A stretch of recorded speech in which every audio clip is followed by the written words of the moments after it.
屯仔聊天室。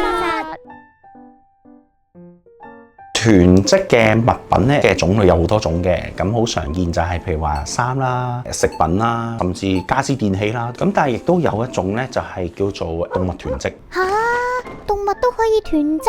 外國有啲研究講過，其實咧動物囤積嘅朋友仔咧，佢個本意都係特別係講緊擔心一啲流浪嘅動物，咁所以咧佢會用咗一種收養佢哋嘅方法，希望照顧呢啲動物。啊，覺得第一次佢覺得 OK 喎，見到下隻佢就想再收養。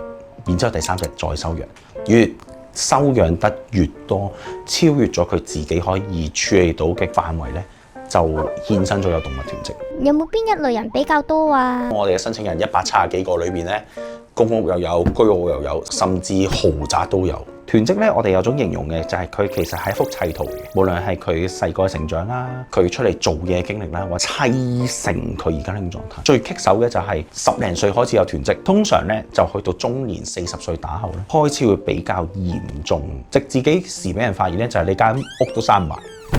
又或者有啲好明顯嘅衞生問題，譬如蟲患、鼠患或者臭味，先俾人發現到出嚟。無論喺邊個國家研究都係，俾人發現到嘅囤積者咧，通常佢嘅囤積年期已經有10年至20年以上。